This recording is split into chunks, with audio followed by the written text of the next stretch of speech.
3월 17일 화요일 매일 묵상을 시작하도록 하겠습니다. 오늘의 본문 말씀은 요한복음 13장 18절에서 30절까지의 말씀입니다.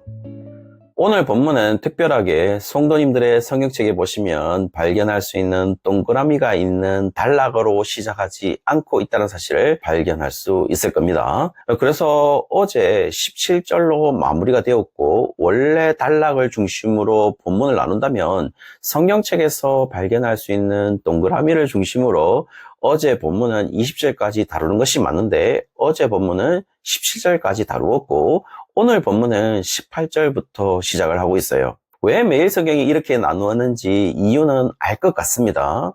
물론 제가 생각하기엔 너무 인위적으로 나누었다는 생각은 하지만 예수님의 말씀을 연결해서 생각할 수 있도록 이렇게 나눈 것으로 보입니다. 어제 본문에서 제자들의 발을 씻겨주심으로 말미암아 예수님의 십자가의 죽음을 공유할 제자들이라는 사실을 알려주었습니다. 그러면서 또 알려주고 있는 사실은 발을 씻겨 주었지만 예수님의 십자가의 죽음을 결국 공유하지 못할 제자도 소개되는데, 어제 본문에서는 예수님을 팔자라고 2절과 11절에 말해주고 있습니다. 여러분도 너무 잘 아는 가룟 유다입니다. 그래서 18절에 17절에서 말하는 복을 받을 자가 제자들 모두가 아니란 사실을 이야기하면서 가룟 유다를 가리켜서 이야기하고 구약 성경을 인용하시는데요. 시편 41편 9절을 인용하는 것으로 보이는데, 내가 신뢰하여 내 떡을 나눠 먹던 나의 가까운 친구도 나를 대적하여 그의 발꿈치를 들었나이다 라는 구절을 인용하는 것으로 보이고, 시편 41편 9절에 대한 배경으로 많은 납비들이 다윗을 대적한 압살롬을 도와 배반한 아히도벨을 가리키는 것으로 해석을 했습니다. 그렇다면 지금 계속해서 예수님이 다루고 있는 대상은 가룟 유다라는 사실을 알 수가 있는 것이죠. 그리고 그런 이야기의 연속임을 말해주기 위해서 단락의 시작인 21절에도 가룟 유다의 이야기가 나오고 있는데요. 너희 중에 하나가 나를 팔리라 라고 이야기를 해주고 있죠. 그래서 그 말에 의해서 22절에 보시면은 제자들이 서로 의심하기 시작한다라고 말을 해주고 있어요. 그러나 한 사람만은 분명히 아니란 사실이 증명되고 있죠. 그것은 바로 23절에 예수님의 품에 의지하여 누운 제자로서 예수님이 사랑하시는 자라고 이야기를 해주고 있습니다.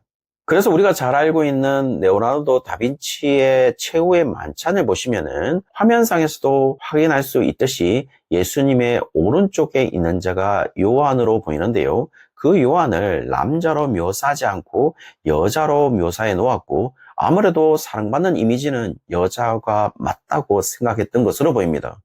그러나 헬라어는 예수님이 사랑하는 자가 남성인지 여성인지를 알 수가 있는데요. 분명 남성을 사용했다는 사실에서 레오나르도 다빈치의 최후의 만찬은 그냥 그림으로만 감상하는 것이 좋을 듯합니다. 좀 더 성경적인 묘사는 여러분들이 화면상에서도 보시는 것처럼 그대로 예수님의 품에 의지하여 누워있는 것을 묘사한 1546년 야코포 바사노가 그린 최후의 만찬이 좀 더 성경적인 그림으로 보입니다.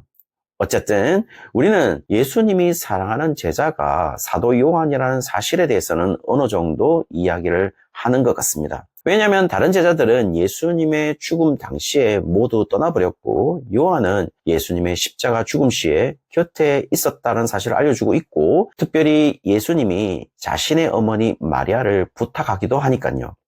계속해서 지금 예수님이 사랑하는 제자와 대비되는 한 사람을 계속 찾게 되는데, 24절에 시몬 베드로가 예수님이 말씀하시는 자가 누구입니까? 라고 묻고, 25절에 예수님의 가슴에 그대로 의지하여 말씀하셨다고 나오니까 방금 전에 그 자가 사도 요한이 맞다면 사도 요한 역시 그 사람이 누구입니까? 라고 물어보았던 것이죠. 그 물음에 26절에 보면 예수님께서 내가 떡 한 조각을 적셔다 주는 자가 라고 말하고 있기 때문에 그 적셔서 준 사람은 가룟 유다이기 때문에 다 알 수 있는 상황으로 이야기가 전개되고 있어요. 그리고 27절에 사탄이 그 속에 들어갔다라고 말하고 있는 것이죠. 그렇다면 이런 상황 속에서 가룟 유다라는 사실을 다 알 수 있을 만큼 명백한 진행을 보여주고 있습니다. 모를 수가 없는 상황이죠.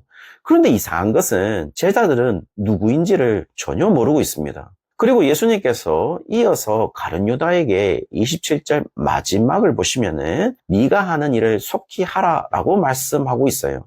지금 우리는 가룟 유다에게 말씀하시는 그 일이 무엇인지 알 것 같지만 28절에 제자들은 전혀 알아듣지 못했습니다. 그리고 예수님의 명령인 27절에 네가 하는 일을 속히 하라라는 이야기를 29절에 가룟 유다는 돈괴를 맡았으므로 명절에 우리가 쓸 물건을 사라고 말씀하시는 건지 가난한 자들에게 무엇을 주라고 하시는 건지 정확하게 알지 못했다는 사실을 이야기해 주고 있죠. 제자들의 상태를 정확하게 이야기해 주는 것으로 보이는데요. 지금 이들이 매몰되어 있는 사항은 예수님의 말씀 가운데 너희 중에 하나가 나를 팔리라라는 것이었고 그 사람이 누구인지가 궁금한 그 현실에 매몰되어 있다는 사실을 알 수가 있는 것이죠. 그런 상황을 오히려 레오나르도 다빈치의 최후의 만찬이 잘 묘사해주고 있는데요. 그것은 바로 보시면은 3명씩 4그룹으로 나뉘어져 있고 그들 모두는 서로 상의하는 듯이 보이고 무언가를 상당히 궁금해하는 것으로 묘사하고 있는데 이 4그룹들이 상의하고 있는 내용은 과연 누가 팔 것인지에 대해서만 집중하고 있다고 미술학자들이 레오나르도 다빈치의 최후의 만찬을 해석하는 걸 보면 지금 본문도 그들의 최고 관심사는 누가 예수님을 팔자인지 였던 것으로 보이는 것이 지금 본문도 그들의 최고 관심사는 누가 예수님을 팔자인지 였던 것으로 보입니다. 그러니 끝없이 질문을 하고 26절에 내가 떡 한 조각을 적셔다 주는 자라고 이야기하지만 전혀 거기에 집중하지 못하고 자기들끼리 의논했던 것으로 보여요. 만약에 예수님이 하시는 말씀과 행동, 떡 한 조각을 적셔다 주는 자가 누구인지만 제대로 보고 확인했더라면 가룟 유다라는 사실을 충분히 알 수 있는 장면임에도 불구하고 이들은 예수님의 말씀이 들리지 않고 자신들이 듣고 싶었던 이야기에만 귀 기울이고 있는 전형적으로 영적으로 바닥난 제자들의 모습을 보여주고 있는 것이죠. 그래서 레오나르도 다빈치의 그림에서 확인할 수 있는 것은 가룟 유다만 흐릿하게 얼굴이 흑백 처리하듯이 얼굴을 선명하게 그리지 않았는데 만약 저에게 제자들의 영적 상태를 묻는다면 가룟 유다의 얼굴과 거의 다를 바가 없을 것으로 보입니다.